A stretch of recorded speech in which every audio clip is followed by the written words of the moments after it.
at some point, the guy got a semi-automatic weapon and just unloaded and took him out. Yeah. And we're in America. That's just does not happen. Mm-hmm. And when you think about it, he got taken out over a HOV ticket. Yeah. Seriously? Right. So that one hit hard home and that one hurt a lot. Brothers and sisters!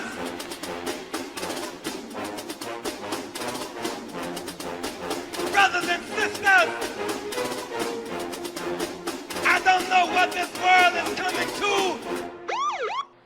You're listening to the Black and Blue Podcast, a discussion and celebration of the roles of African Americans and other minorities in U.S. law enforcement. Your host on the Black and Blue Podcast is Dale Peters, a law enforcement professional with over 20 years experience in the business. Hop on board this Black and Blue train of interviews, current events, and pop culture conversations. So get ready. The Black and Blue Podcast is coming at you right now. All right. Welcome, Square Pegs. Welcome to this edition of the Black and Blue Podcast. I really appreciate you coming in and joining me again today on this journey. My name is Dale. I'm your host. Again, thank you. Thank you for coming in. I really appreciate it. So my next guest here on this edition of the Black and Blue Podcast works for the largest state agency in the nation, the largest state law enforcement agency in the nation. Help me welcome in Nate Jimerson. Good morning. Good morning. Morning. How you doing, sir? I'm doing well. How are you? I'm good. So good. I understand you had to work last night, huh? Yes, sir.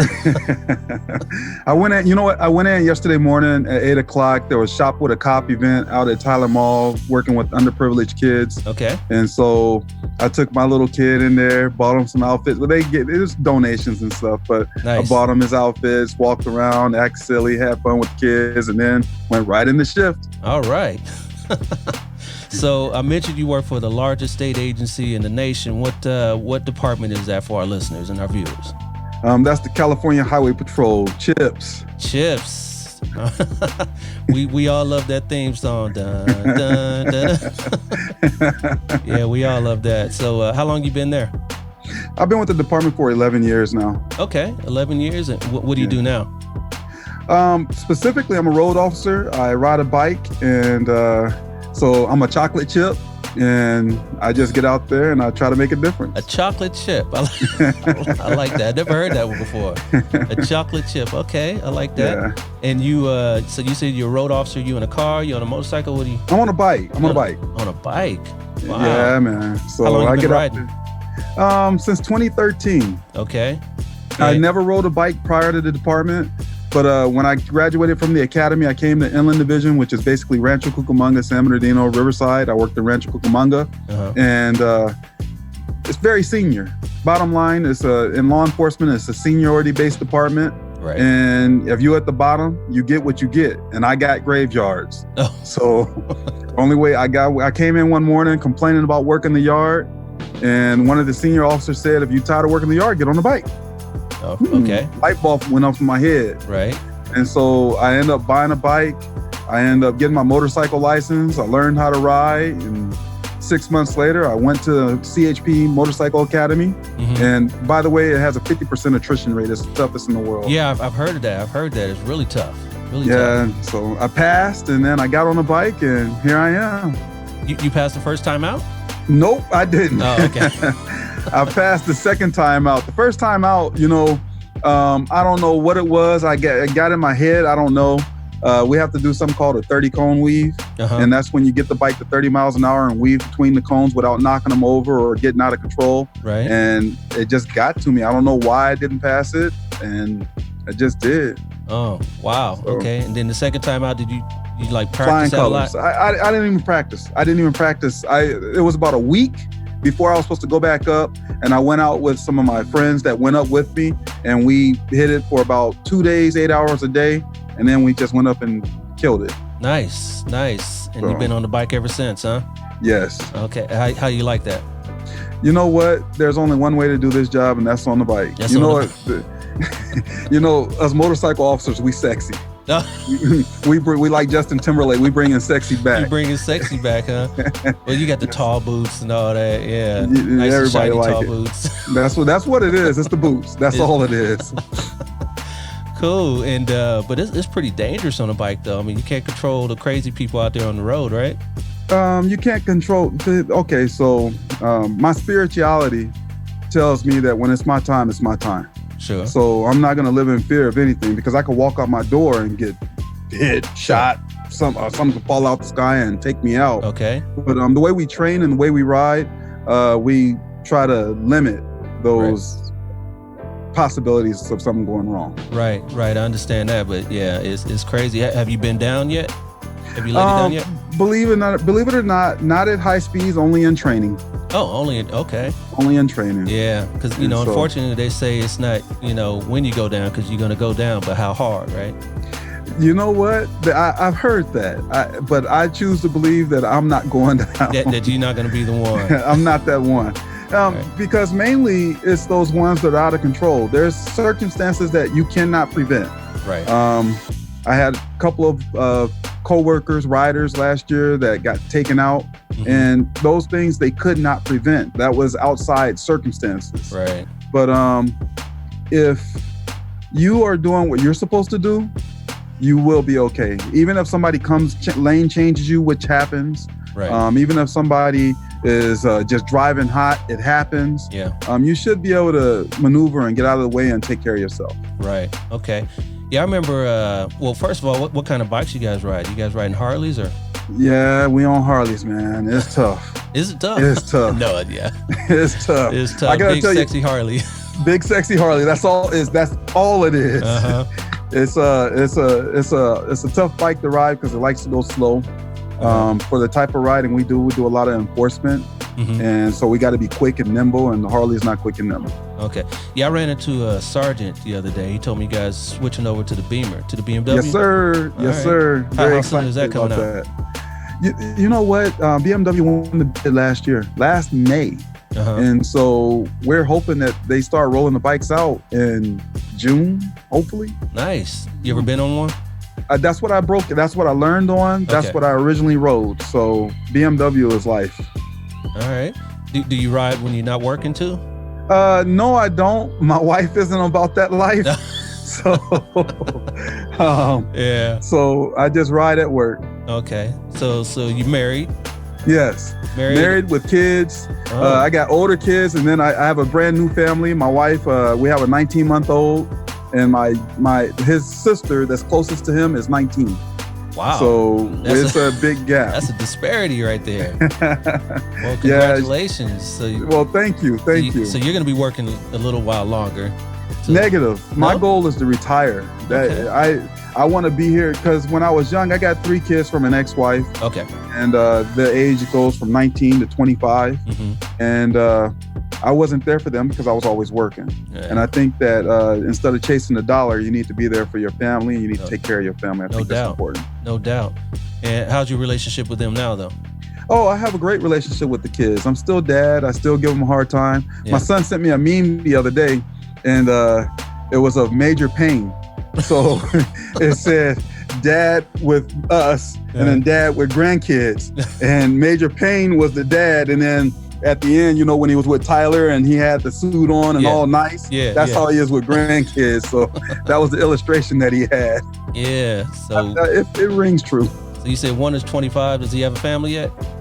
He doesn't. He lives in Riverside. He has his own personal training business, and he's just doing his thing, trying to do MMA fighting and living his best life. Then I got another one in the Army. He's married and has a family. He has a daughter that was just born last July, and he's in Hawaii, which is really nice. Yeah. Have you been out to see him or? I did. I went out there last November. Ooh, that was tough, right? Rough. It's so rough. So rough. And then I have a daughter in college. She goes to Grambling. She's a track star over there. So that's awesome. Grambling. Yeah. I went there years ago on a recruitment trip, trying to recruit at another agency I was working for at the time. And I liked it a lot. Yeah, it's nothing about being at a HBCU. Yeah. You love being around your people. Yep. I got a son who's college age right now, but he's only looking in California. He doesn't want to leave because he likes the weather and the lifestyle out here. So we try to get him to look at some HBCUs and look at some stuff back east, but he's not trying to get in the cold weather. I don't blame him on that. My daughter I'm from Illinois originally. I came out here because of the Marine Corps. Okay. And my daughter was born and raised in Southern California. Mm-hmm. Going to Louisiana is no joke. Yeah. It's change of season. You can pretty much wear shorts year round out here. Right. You can't do that back there. No, you can't. And so she's been through a culture shock. I wanted her to come out here. She's very athletic. She could have gone to pretty much, because I was military and with a disability, she can go to any state school for free. Mm-hmm. And she chose not to go that route. She chose to go elsewhere. So here we are. Well, good for her. And have you been over there to visit her? Not yet. I have not. She has a big track meet. It's supposed to be televised and everything coming up in May. Mm-hmm. And so we're going to go over there and see her then. Excellent. That's great. Yeah. So we mentioned that, out here in California, you can Southern California, you can basically wear shorts year round, but it does rain occasionally. What do you guys on motorcycles do when it's raining? So like today, I'm looking out and it's gray and cloudy outside. There's an 80% chance, supposedly. Mm-hmm. What we do, we get on our iPhones and we look at that weather app and we check to see what the rain is going to be. Right. And if it's supposed to be scattered or, 30% chance at 2 o'clock, we'll roll the dice and see if we can make it in and go. But if it's just a straight up downpour, we get in cars. You get in cars, huh? Yeah. Yeah. So, but you take a bike home to and from work, right? Correct. And then, but if it's raining, you got to get in your personal car and then go back down, right? So in December and January, it rained a lot, especially December. I remember, as a matter of fact, was it Christmas or Thanksgiving? No, I was off in November, so it had to be Christmas. I remember the family coming over and I had to leave for work, and it was not raining when I left for work, but I knew it was supposed to rain, so I had my rain gear on my bike. And no sooner than I got 2 miles from the house, it started coming down like cats and dogs. Yeah. I just put my rain gear on and kept it pushing. Kept going, yeah. That's what riders do. You ride in the rain, and I had a chance with my agency to be a motor years ago, and then at the last second, the chief pulled the assignment, so I didn't get to do it. But it would have been interesting. But I'm a little bit older now. I don't want to get on a bike now.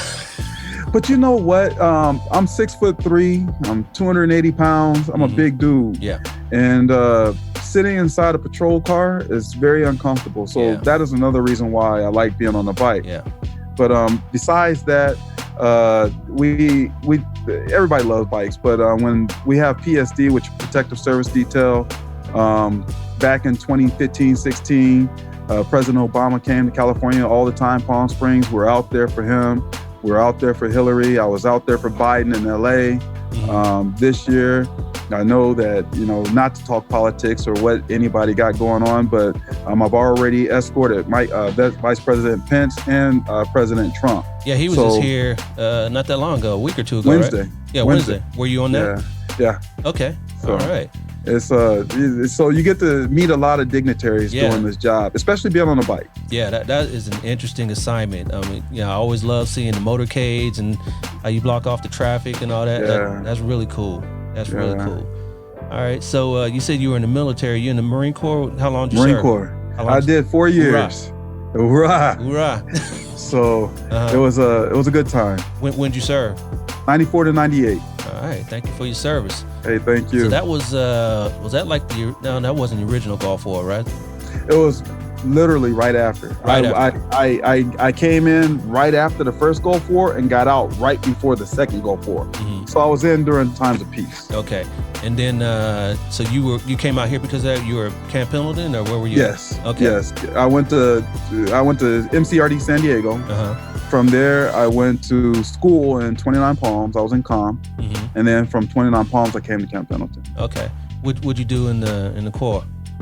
I was in communications. It's basically back then it was called MUX 2532, and that's telephone communications, where you you go out to the field, and your goal or your job is basically to provide from one operation or one base to another base telephone communications. Okay. And so it was really neat because we broke down Humvees and our equipment, and then the helicopter would come pick us up and take us out to this mountain that we call the God's Country, and then we set up our retrans sites, is what they were called, and put our antennas up and shoot up there, and we'd be there for a week, 2 weeks, whatever it is.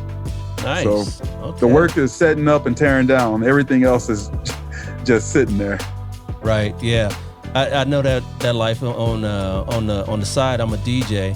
So so I do a lot of mobile events and setting up and tearing down. I know all about that life. All about that. So you say your wife doesn't like riding with you. So what do you guys do when you got a new family? So I'm sure that's a lot of your time right there.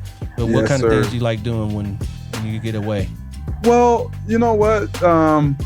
You can't see my yard, but it's kind of a paradise. Oh, let me see. I don't know if you can see that, but that's our view out our back. I see that skyline. So you're up high. That's our view. Yeah. Nice. So we sit at home and we relax. I barbecue a lot. We hang out with family. That's what's important. Yes. And then we like doing free stuff. I'm cheap. So I want to go to places where I don't have, all it's going to cost me is a tank of gas. Right. I can do it on a tank of gas. I'm happy. So I go to Lake Paris because, it's very nice out there, or Lake Skinner down here in Temecula, or I'll go down to San Diego on a tank and go to Balboa Park or Seaport Village and just walk around. Yeah. We like people watching because people do crazy things, especially in California. Right. And that we like just seeing the beauty of nature. Yeah. No doubt. Yeah, because when you spend that money, because kids like to eat, so you gotta, always, Daddy, can I get that? Daddy, can I get this? Yeah. Yep. Keep that. Slow down. Down. What other? So you said on the bike, you're part of that presidential detail. What other collateral duties have you done over there at CHP?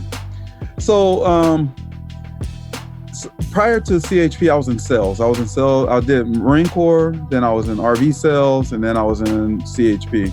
So RV sales. So RV sales, you have an RV?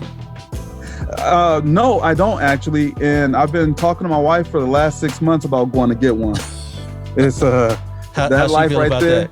She wants one too, but my wife is she graduated from SC with a degree in accounting. Okay. And so she pushes all those numbers and stuff like that.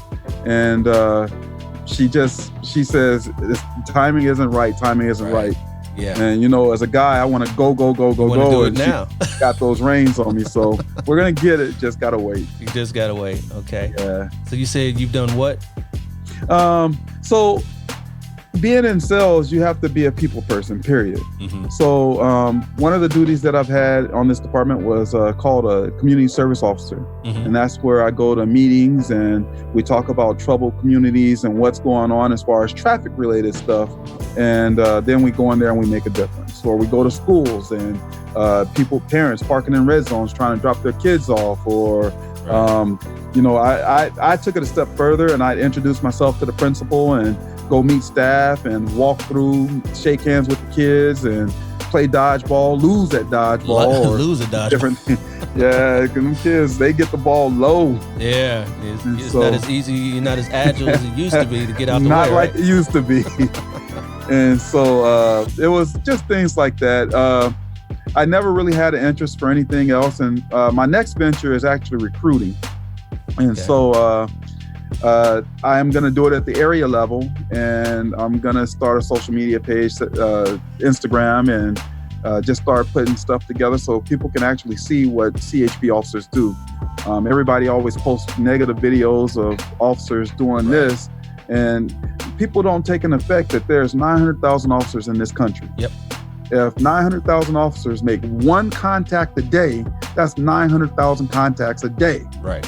And you hear about at a minimum, and you hear about 1 or 2 bad incidents, and then that makes the whole profession bad, and I think that's wrong. Yeah. So instead of putting out that type of stuff. I want to show people what it looks like when someone is driving drunk. I want to, show them when a person is getting evaluated for a DUI. Mm-hmm. I want to show them also, I forgot to tell you, asked me about collateral duties.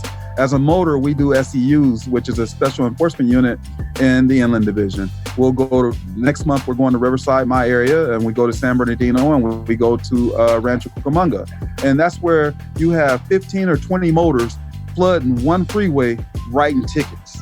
Wow. And it's impressive. Yeah. And I want people to see that because, you have a chief, the highway patrol, the goal of the highway patrol is to reduce the mileage death rate, which basically means you want to reduce the number of people dying per square miles in the state of California. Mm-hmm. So the way you do that is going out there and being proactive with your enforcement. If people are speeding, slow them down. And visual presence can do it, but, corrective action, which is a ticket, will also do it. So we'll go out there and we'll do that. But I want people to see it. I want them to see the real stories or the real deal with what we do and how we do it. Yeah. I don't want them to get that secondhand, partial video view of the situation. Yeah. Excellent. So that's the goal. Okay, good deal. And you mentioned, what you did before you got into the CHP. Was that like your first agency you had a choice to go to, or did you throw your eggs in many baskets, or what happened? So I'm a different breed. Most officers or most people that go into law enforcement will apply with 15 different departments and see who takes them. Remember, I was a Marine, so we believe in one shot, one kill. I applied with the CHP, and that was it. And that was it, huh? That was it. No other department. All right. What drew you towards the CHP? I grew up in Illinois, and when I was there, I wanted to be a state trooper. CHP is state troopers, but I'm in California now. When I was in the Marine Corps, one of the guys I was in with was from California, and he was getting out, and he said, "Hey, I'm going to join the CHP." So that put the bug of CHP in my head. Mm-hmm. And then when I got to the point where RV Sales wasn't doing it anymore, as a matter of fact, I went to work one day, and there were chains on the door. Closed down, closed shop. Ooh. So that was a shock, I'm sure. Yeah, it was big time. It hurt. So that's what jump-started the process. Yeah. And so I just said, I went back and I remembered that guy told me, "Hey, I'm joining the department." So I started the process with CHP. All right. And that was it. Yeah, and that was it. And you guys have a live-in academy, right? Yes, we do. Yes, we do. Up in Sacramento. How was that? You know what? It was interesting to say the least. I'm sure. Because my kids were a little older, meaning my baby was 9 at the time, my daughter.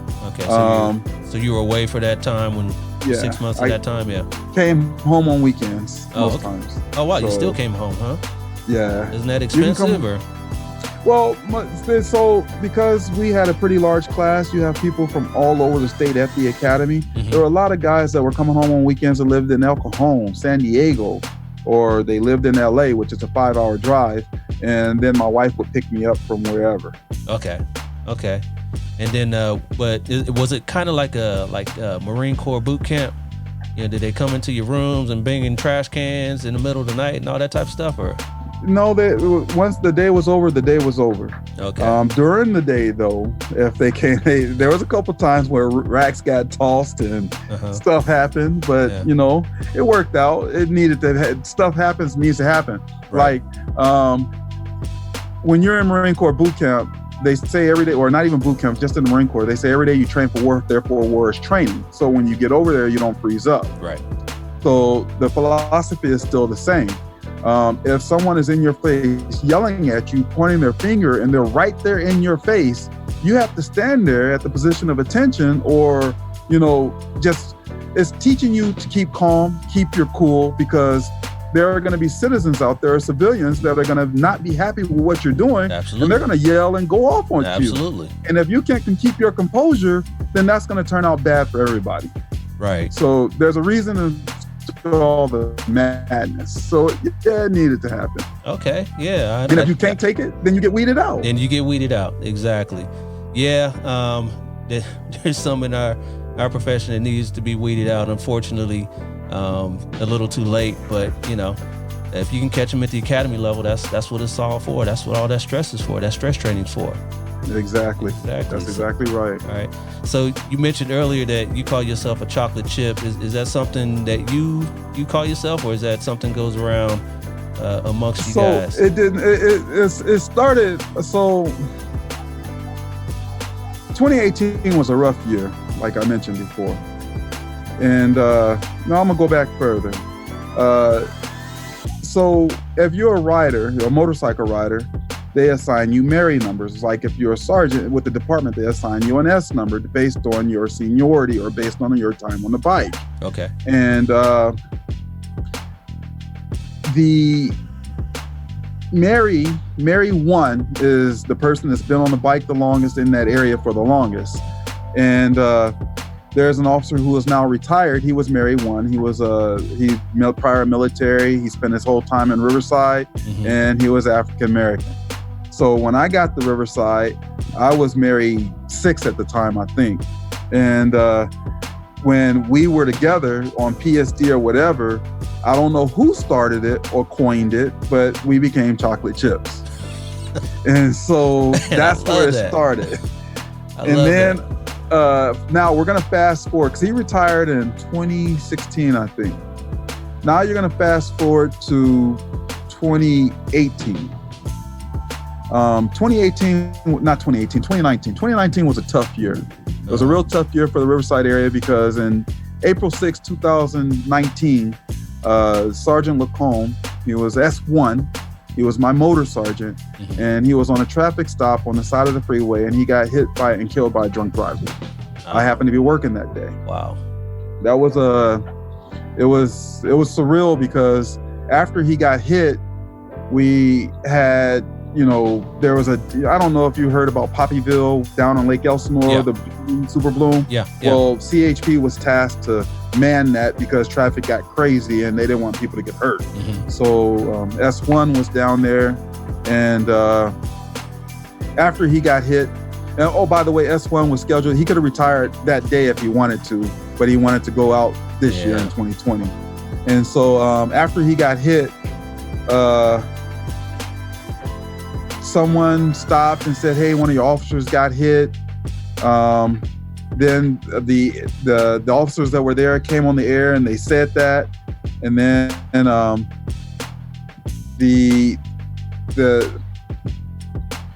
there was a civilian that came on his radio and said, hey, he's down.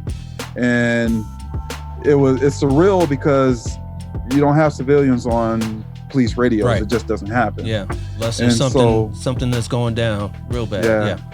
And so the guys got there, but he got hit at 65 miles an hour, dead stop, Wow. So it was pretty tough. And did the driver stop? Oh, he stopped. He stopped and he got arrested, and he got arrested by Officer Moy, Andre Moy. Yeah. And Andre Moy was the most junior. So we have the most senior officer in Riverside. And Andre was the most junior officer in Riverside, and he was a motor. He was my brother from another mother. And he arrested the guy for DUI. There was the guy's second DUI, and he knew better. He chose to do it, and so that he wrecked a lot of families that day, including his own. Yeah. And I'm sure his time will come. Yes. So now we're gonna fast forward to August 12th, 2019. I worked August 11th, 2019. I normally don't work Sundays, but I worked that Sunday. And at the end of that day, there's something called voluntold, meaning you gonna volunteer, but we telling you to do it. Right. And we worked voluntold overtime. It was me, Andre, and a guy named Paul Fox. He's another motor. And we had to go out. There's a street racing detail where we go out and we look for street racers and try to make a difference, because they're doing donuts, spin outs, or whatever it is that they do. Right. So me and Andre are sitting there. We're working, making stops, looking. This guy is a go-getter, looking for drunk drivers, looking for street racers, looking for everything. So we go 10:10, which is we're out of service. We're done for the night at 2:30, and we get on our bikes and we go home. Officer Fox lives in Corona, so he was the first to get home. Officer Moy, Moreno Valley, and I'm down south. Okay. And so I heard him go 10-10, and then I finally went 10-10. So Monday, August 12th, around 5 p.m. So let me back up. We have beat assignments in our area, and they're freeway beats. So 23 is the 215 around UCR. That whole stretch of the freeway is 23. Right. University of California, Riverside. Yes. Okay. That's my beat. That's the beat that I always work. That's just what it is. Mm-hmm. Well, that particular day I wasn't working, so Andre took it. And he ended up making a stop on a guy for being solo in the carpool lane, which is one of our favorite tickets. And people always honk and wave whenever we're stopping people for that, because it's just annoying. You're following the rules and they're not. And they're not. So he made the stop. He had backup.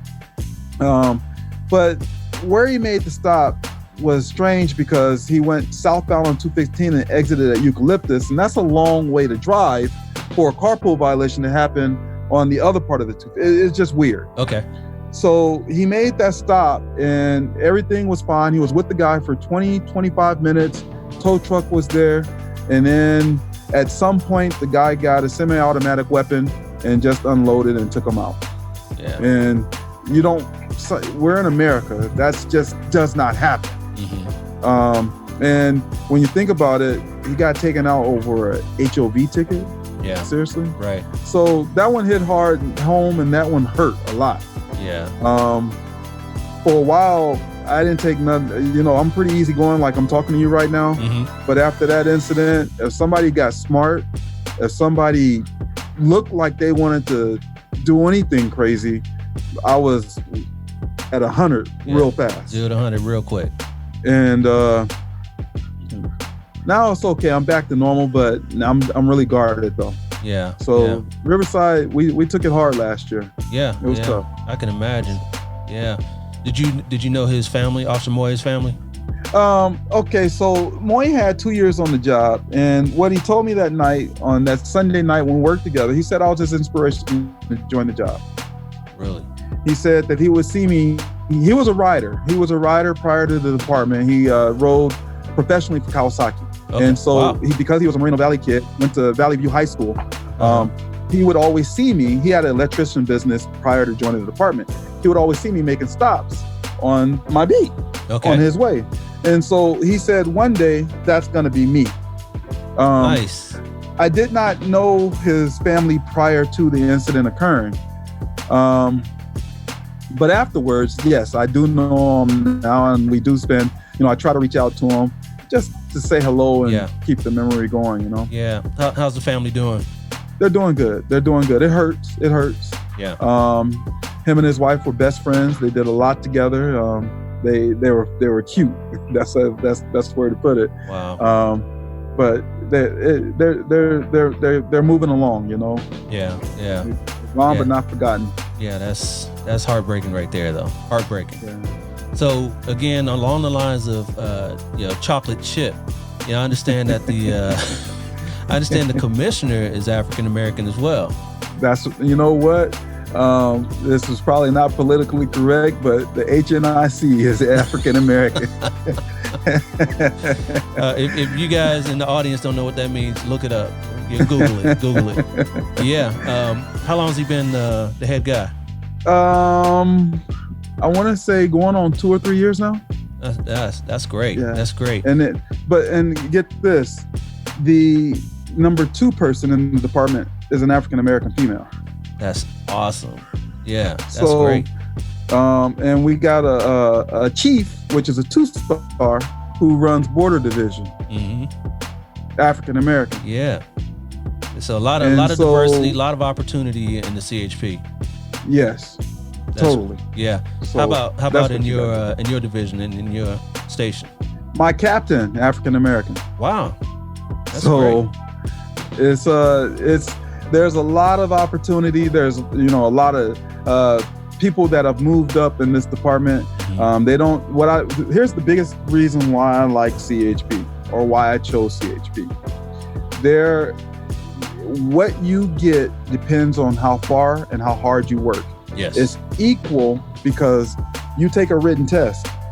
If you score the highest on that written test, then you're going to be up on that list. Yeah. And then when they interview you, they ask everyone the same question. If you nail the interview, you're number one. It doesn't matter about the color of your skin. It doesn't matter about your sexual orientation. It doesn't matter about any of that. It matters about how knowledgeable you are and how articulate you are. Yeah. That's what it matters. Yeah. And that's what it should be. That's the goal. That's the goal. What's one of the most rewarding things about your job? I know you say you like going into schools and showing enforcement and showing, that side of your job. What's one of the most rewarding parts of your job? This is going to sound funny, but one of the most rewarding parts of my job is when I stop a violator for doing something wrong and 5 people drive by giving me a thumbs up because he was driving like a knucklehead, and they wish the officer was there to get him. Yeah. That's rewarding. Yeah. Absolutely. What's one of the most challenging parts of your job, though? On the other side of that. Challenging today is different from when I first started, but today, public perception is challenging. And it's not the people, the Generation Xers or the baby boomers, it's the millennials, and it's nothing against millennials. I got 3 of them. You got 3 of them, right? So it's their perception and they're misinformed, and then the attitude that comes with it. It's challenging because they're my children's age, and I just want to flick them in the back of the neck and tell them, get your mind right. Get your mind right. And so that's what's challenging. It's because, I can't do that, obviously, but obviously you want to just take them and slap them or something. And are you serious right now? So it's challenging dealing with that. Yeah, that's the world we live in. So that's real challenging. Challenging. What kind of, I know, again, chocolate chip. Have you had any negative reactions to you being a chocolate chip in the public? I know you said, in the agency itself, it's kind of an even playing field, but every now and then you get those knuckleheads that don't believe that you're a cop, don't believe you're qualified, or anything like that happen to you? It's a funny story. So, I was working the 15 between the 60 and the 91. That's called beat 11. Okay. And it's I'm a B watcher, so I work from 1 p.m. to 10:30 p.m. and we stop handling calls at 9:30 p.m. Okay. And so it's about 9:25, and I'm trying to make my way back to the office, and I see this vehicle ahead of me, and it looked like they're going 80 miles an hour. So I accelerate to 80 to start my pace. And as I'm pacing this vehicle, I look at my right side view mirror and the number, because I'm in the number 2 lane. There's 3 lanes, 1, 2, 3, 1 being the fast, 3 being the slow. And I see these lights coming up on me hot. Okay. So I stop pacing the vehicle at 80 and I accelerate to 90 to try to, see if this person is gonna match this. I'm trying to match his speed. As he gets up on me, I hit my rear lights just to give him a warning, because I really don't want to stop the guy. I'm trying to go home. Right. So I hit my rear lights and to let him know, hey, I'm right here. You're passing the cop. Yeah. And he stepped on his brake for a brief second, blew right past me. Blew right past you. Blew right past me. So I accelerated, paced him at 95 miles an hour. Okay. So I got to take in action. 70, now. Right? In a 55, because on that part of the freeway is construction zone. Ooh, okay. And so because they're making a fast track on the north and southbound 15 in that area. Okay. So I initiate the stop. He pulls to the right. I get off my bike, and that day was a rain day. It rained earlier that day, so I had on my yellow Gumby pants and I had on my black, reflective jacket, and I had my badge and everything on. And so I go and I approach. He pulls to the right like he's supposed to. I go and I approach his vehicle.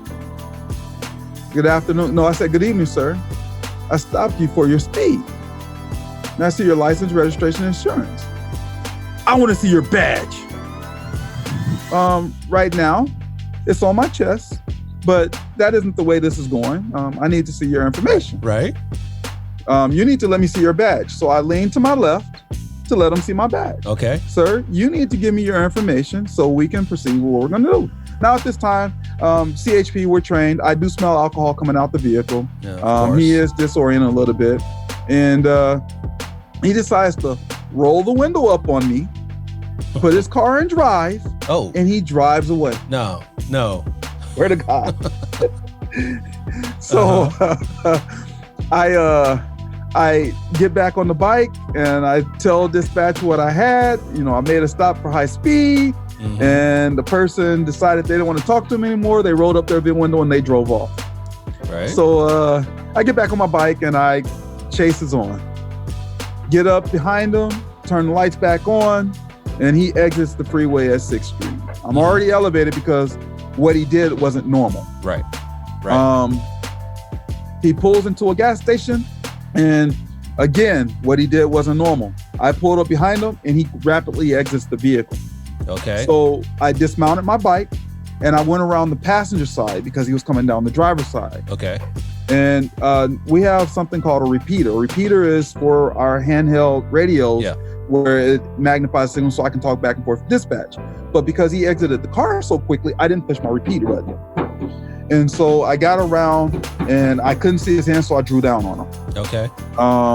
Told him put his hands up, turn around, and then we started having a conversation, and just turns out the guy was drunk. Right. So you asked about that situation. Long story short, how it ended, because I didn't hit the repeater, dispatch tried to raise me. They couldn't. They were concerned. So about 30 seconds later, or 2 minutes after I got this guy all situated, I said, hey, I'm code 4 on the stop. This is where I am, whatever. Right. She said, confirm your code 4? Affirmative. 30 seconds later, God and everybody showed up. Okay. So I was happy about that, but I was kind of embarrassed because it shouldn't have happened that way. Yeah. But the guy was ultimately arrested for DUI. And we'll see how that goes, and we'll see how it plays out. But he wanted to see my badge, and he wasn't happy. There was another situation where I was on the 60, I was headed to a call, and vehicle going 82 miles an hour. Make stop, and what happened? He decides as we drove. So in law enforcement, we always want to know if somebody's code 4, so we'll do code 4. Right. Meaning, for our listeners, that means that you're okay. Yes. Yeah. Yes. So I made this. He drove about a mile before he finally pulled to the right shoulder. And then when he pulled to the right shoulder, he threw up the sign to show that code 4. Right. I don't know who you are. Let's exit the freeway. We're not a safe location. Get up to the vehicle and tell him why I stopped him. And he immediately tried to divert. You didn't see that car in front of me that was texting? And no, sir, I didn't see that, but I did see you speeding. Right. So I asked him for his stuff, and he hands me a CCW and his driver's license. I said, well, what's this for? I just wanted you to know I had it. Okay, so I handed it back to him. And I came back. I wrote the ticket for the speed, went back, give him the citation. And now his wife with their 2 daughters in the backseat of their Suburban is mouthing off to me. And how did you determine the speed? I want to see your radar gun, ma'am. I didn't use a radar. I paced you. Well, how do I know you didn't make that speed up? Ma'am, I'm not dealing with you. I need you to be quiet. I'm dealing with your husband. He said, well, what if I don't want to sign it? Sir, you don't want to sign the ticket. That's your choice. But I got to let you know that if you don't sign the ticket, you're going to go to jail. Right. Well, why am I going to go to jail? Because your ticket is saying you promised to appear. If you don't want to sign it, you're saying you want to see the magistrate now. So if I take you to jail, your car's going to go to car jail, and you're going to be in jail until Monday because today is Friday. Today's Friday. Okay. So anyway, we going through and we went through the whole thing. Well, that turned into a complaint. Of course. And he complained because saying I was rude and discourteous. He said I told his wife to shut up. And he said that I stuck my arm. Now, anybody in law enforcement knows that you're not going to stick your arm in a vehicle across somebody's face, point in somebody's face. No. He said that's what I did. And this guy was my size. It all crap. Yeah. So when my sergeant got to doing everything that he does, and they're in, because obviously they take complaints seriously. Yep. It became a Category 1 complaint, which leads to termination because he said that I did it because he was white. Wow, that's okay. So, I was it was unfounded, and I was exonerated, of course. But that I forgot to tell you, that was the time right after Michael Brown. For those that don't know, Michael Brown was shot in Missouri. And Ferguson. So that this incident happened within about 6-8 months of that. Okay. So I was pretty frustrated because I treat everybody even keeled and equally, and this is what he did. Yeah. So whatever. You guys wear body cams yet? Not yet. Not officially. Okay. There are guys in my area that do wear body cameras, and I'm for them. I'm a proponent for them. Yeah. I'm just not sure how we're going to make it happen on bikes. Right. Well, yeah. Right. Yeah. That's you guys. But you guys have audio recorders too, though. At least that. Well, you know what? Again, that is unofficially people probably use them, but I don't. I wish that I did have them because it protects you. Yeah. Because my department issues them. You guys should go to it, and that saved me. A few times, because when people lodge a complaint, all they get, the supervisor has to do is listen to the recording, and and they unfound it right there. So if your department doesn't issue them, I would go grab one, because that can save you. That could be the difference between having to go through a whole big old IA or not. Yeah, you're right about that. Exactly. You're right about that. So you say you want to retire in a few years. Where you see yourself in 5 years? You going to retire within 5 or? Within 5. Within 5. Okay. Probably at the latest 6. Okay. At the latest 6. Would that put you at 20 or? It'll put me at 17. 17. You don't want to do the whole 20? Well, you know what? There's no need. The reason why, remember my wife's an accountant, and I don't I'm not one of those guys that work a lot of overtime because I got to pay bills or anything like that. We live well beneath our means. I have a couple of investment properties, and my goal is to get those paid off. So, because in order for me to get the full board, the full retirement, I would have to go to I'm 60, and I'm not about that life. Not about that. And so I figured I could supplement my income now. And if I supplement it with rental properties or whatever it is that people want to do, then when I turn 50 or 51, I'm done. I don't have to. Right. So that's the plan. Got the plan going. All right. Well, good luck with that. So, all right. Thank you. I appreciate you coming on today. We're gonna wrap this up here in a second. But before we do that, I got a little game I like to play with my guests. And it's called black or blue, black or blue, black or blue, black or blue, black or blue, black or blue. Come on. All right, so in this game, it's called Black or Blue.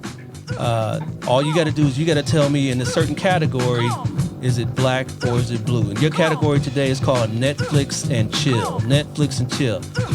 TV show titles. I'm going to describe a TV show for you, and you got to tell me, does that TV show title have the word black in it, or does it have the word blue in it? Simple, right?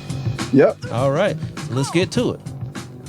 All right, so first one. This show is about a puppy that puts her paw prints on clues for her friend Steve. Blue, exactly. All I do is yes. Hi out there, it's me, Steve. Have you seen Blue, my puppy? You remember that, Blue? Kids, so you remember that. All right, the next one. An advanced prototype helicopter and their ground support crew battle crime. Black. Oh, I don't know if you remember that. This was Blue Thunder. You remember that show? I do remember Blue Thunder. Yes. Wasn't it fast? Blue Thunder flew really fast, right? Yes, it had it was a helicopter with a turbo mode. Some police department was using it. Yes. Yeah. So you see that on your screen there? I do. that was a cool show from the 80s. So you got that one wrong. One right, one wrong. Okay. Next one. The staff of an LA County hospital emergency room treats patients under difficult circumstances. Black. Yes. That one's Code Black. We are officially in Code Black. God help us. That was a cold guess. I've never heard of Code Black. Yeah, some of these aren't popular shows, but nonetheless, I had to find something with the word black or blue in it. So I remember seeing. I've never seen the show, but I've seen the commercials. That was a good guess, though. Next one, the hijinks of a street-smart savior living in modern-day Compton on a mission to spread love and kindness through the crime-ridden Los Angeles neighborhood with his small group of followers. Black? Yes, Black Jesus. Hey, Jesus, use your X-ray vision. Homie, I don't have X-ray vision, dog. Black Jesus. The new season premieres Friday, September 18th at 11. God is a motherfucker, man. Only on Adult Swim. You ever heard of that show, Black Jesus? Not at all. Well, Black Jesus, you got that one right, though. Okay, next one. A family man struggles to gain a sense of cultural identity while raising his kids in a predominantly white upper middle class neighborhood. Blue. Oh, that's Blackish. You ever heard that's Blackish? How can you not know about Blackish? Anthony Anderson? Yes. Daddy's scaring me. Yes, I love that show. I love that. Yeah. I watch that every week. I love that show. Blackish. So you get that one wrong. It's All like right. you 2 up and 2 down. Okay. Next one, where we at? Michael Alden is an amnesiac who must discover his real identity before the operatives of a mysterious group locate him and kill him. Blue. That is correct. Coronet Blue. I know nothing about this. Can't remember anything. It's from the 60s, but 2 words. Coronet Blue. Coronet Blue. See, I got to work today, right? But it looked like it's trying to rain back there. Look at all them clouds. yeah. All right, so we got one last one here for you, and we All get right. you out of here. All right. No, it's all good. Yeah, a comedy show geared towards a Southern audience featuring comics such as Jeff Foxworthy, Bill Engvall, and Larry the Cable Guy. Black. No, my man. Yeah, with those guys, you Blue collar TV. Blue collar TV. Okay, yeah, I could have got that one. I should have got that one. Yeah, that was like the Southern version of In Living Color or Mad TV. Yeah. You remember that? Yeah. Yeah, it looks like you got more wrong than you got right. So, unfortunately, I lost. you lost that one. But it's all good, though. I appreciate you being a good sport on that. Let me get out of here, and we'll stop that. All right, we are back. All right. So cool, man. I appreciate you, Nate. I appreciate you coming on to this episode for the Black and Blue podcast. It was a real pleasure. You coming out. You got some good insights, some good stories. I wish you lots of luck in the future. And you say you work today, or? I do. You work I'm today? headed in. I'm headed in today. I'll leave here. I don't know if I'm gonna be driving. I don't know if you can see that, but that looks really bad over there. Yeah. Well, be careful out we'll there. See. Be careful out there, man. And I'll talk to you soon. I really appreciate it. I appreciate you. All hey, right. This is Nate with the CHP Chocolate Chip, and I'm hanging in here with my boy Dale. You guys take care. Peace out. Peace out, man. I appreciate that. All right, take care, All right, man. man. Take care. I'll talk to you. Yep. All right. I had a great time speaking with CHP Officer Jimerson. He had a lot of great insight and gave us a good look into that agency. So, again, thank you, Officer Jimerson. Much appreciated. Now, before I get out of here, you know what time it is. This is Props for Cops. Give me my props, yo. More than a cop, yo. Till I master hip hop, I won't stop, yo. Give me my props, yo. More than a cop, yo. Till I master hip hop, I won't stop, yo. Now, ordinarily in this segment, I recognize law enforcement officers and departments for great work and achievements. But it's not just reserved for cops. On occasion, I'll recognize other groups as well. So on this segment, I want to recognize the U.S. Navy for recently naming one of its aircraft carriers after Navy sailor Doris Miller. In 1941, Miller was serving on board the USS West Virginia at Pearl Harbor. Now, at that time, the Navy was deeply segregated, and blacks were not allowed to man the guns on the ship. So Miller served in the mess hall. But on December 7th, 1941, you know what happened. Japan launched a surprise attack against the West Virginia and the other ships there at Pearl Harbor. Many of the ship's gunners were injured or killed in the attack. So against regulations, Miller got on one of the anti-aircraft guns and fired at the incoming planes until his ammo ran dry. After that, Miller helped pull several of his shipmates to safety, including the ship's captain. When torpedoes hit the West Virginia, Miller abandoned ship. In January of 1942, the Navy gave commendations to servicemen at Pearl Harbor, but would not list Miller by name. But a reporter at the Pittsburgh Courier discovered it was Doris Miller and published a story. After that, some senators launched bills for Miller to receive the Medal of Honor, the highest military honor in the U.S. Some African-American rights groups campaigned for Miller too, but some other groups campaigned against Miller as well on the basis of his race. In May of that year, President Franklin Roosevelt awarded Miller the Navy Cross, which at that time was the third highest honor awarded by the Navy. Miller later went on a speaking tour before returning to active duty.